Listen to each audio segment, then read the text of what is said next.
Obadja, kisah nama dalam Alkitab. Obadja, sebuah nama yang mungkin tidak terlalu sering didengar di antara nama-nama besar dalam Alkitab, namun memiliki makna dan kisah yang mendalam. Dalam bahasa Ibrani, nama Obadja berarti hamba Tuhan, atau abdilah kepada Yahweh. Nama ini tidak hanya sekadar sebutan, tapi mencerminkan karakter, dedikasi, dan komitmen seseorang kepada Allah. Mari kita telusuri lebih jauh tentang siapa saja yang bernama Obadja dalam Alkitab. Apa makna yang terkandung di dalamnya, serta bagaimana kisah hidup mereka memberikan inspirasi hingga hari ini. Pertama-tama, Obadja adalah nama yang muncul beberapa kali dalam Perjanjian Lama, menunjuk pada beberapa tokoh yang berbeda. Namun, yang paling dikenal adalah Obadja sang nabi. Penulis kitab Obadja,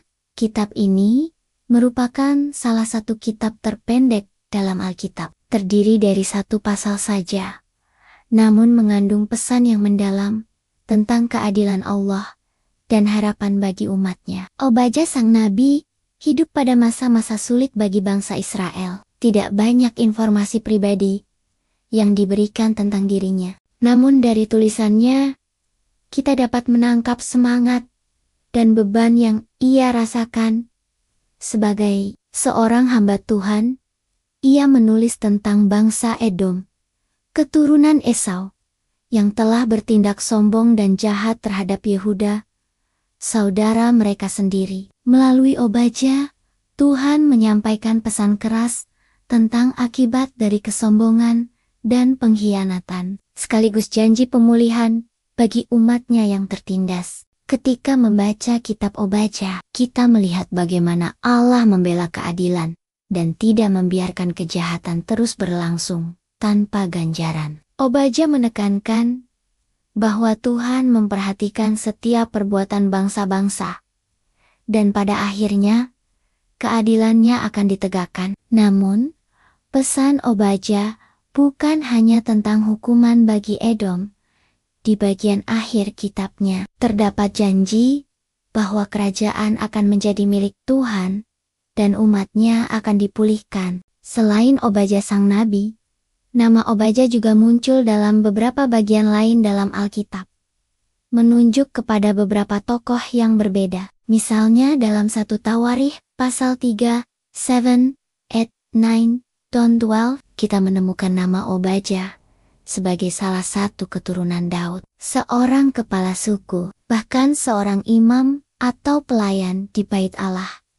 Masing-masing dari mereka memiliki peran yang penting dalam sejarah dan kehidupan rohani bangsa Israel. Salah satu kisah menarik adalah Obadja yang hidup pada masa Raja Ahab dan Nabi Elia.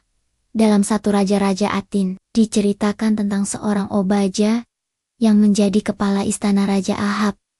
Ia dikenal sebagai orang yang sangat takut akan Tuhan. Bahkan, di tengah-tengah pemerintahan yang penuh penyembahan berhala dan penganiayaan terhadap nabi-nabi Tuhan, ketika Izebel, istri Ahab, membunuh para nabi Tuhan, Obadja diam-diam menyembunyikan 100 nabi di 2 gua dan memberi mereka makan serta minum untuk menjaga mereka tetap hidup. Keberanian dan ketulusannya dalam melindungi hamba-hamba Tuhan menjadi bukti bahwa iman dan kesetiaan bisa bertahan, bahkan di tengah tekanan dan bahaya. Nama Obadja juga muncul dalam daftar orang-orang yang setia kembali dari pembuangan di Babel, seperti yang tercatat dalam kitab Ezra dan Nehemia. Mereka yang bernama Obadja ini mengambil bagian dalam pembangunan kembali Yerusalem dan Bait Allah, menunjukkan semangat kebangkitan dan pengabdian kepada Tuhan.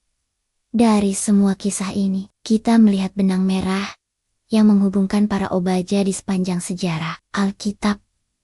Mereka adalah hamba-hamba Tuhan yang setia, berani, dan rela berkorban demi iman mereka. Nama Obadja bukan hanya sekadar identitas, tetapi juga sebuah panggilan hidup untuk menjadi pelayan Tuhan, apapun situasi dan tantangannya. Makna nama Obadja sangat relevan untuk direnungkan hingga hari ini. Di tengah dunia yang penuh dengan tantangan, godaan dan ketidakadilan, menjadi hamba Tuhan bukanlah perkara mudah. Kisah Obaja mengingatkan kita pentingnya memiliki hati yang takut akan Tuhan, berani berdiri teguh membela kebenaran, dan setia mengabdi meskipun harus menghadapi risiko besar. Obaja yang menyembunyikan 100 nabi mengajarkan tentang pentingnya tindakan nyata dalam melindungi dan merawat sesama umat beriman. Ia tidak hanya berbicara tentang iman, tetapi ia menjalankannya dengan tindakan konkret. Ia tahu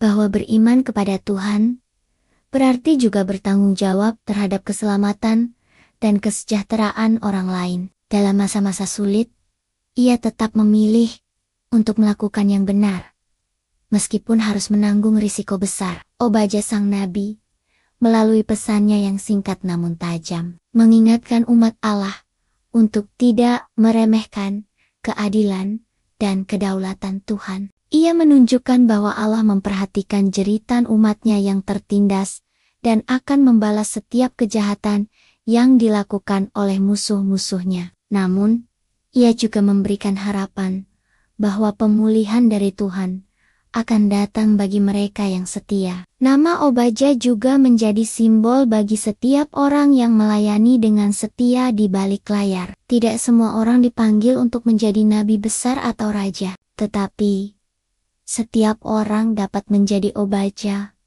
hamba Tuhan dalam hidupnya masing-masing, entah itu sebagai pemimpin, pelayan, atau bahkan sebagai orang biasa yang tetap setia di tengah tantangan. Setiap peran memiliki arti yang besar di mata Tuhan dalam kehidupan sehari-hari. Menjadi Obaja berarti rela mengambil bagian dalam pekerjaan Tuhan, meski kadang tanpa penghargaan atau pengakuan dari manusia. Itu berarti tetap setia dalam iman, berani berdiri untuk kebenaran, dan tidak takut melakukan hal yang benar, sekalipun harus menghadapi resiko atau pengorbanan. Kisah Obaja juga mengajarkan tentang pentingnya keteguhan hati. Ketika menghadapi tekanan, ancaman, atau bahkan pengkhianatan, seseorang yang berpegang teguh pada imannya kepada Tuhan tidak akan goyah. Ia tahu bahwa Tuhan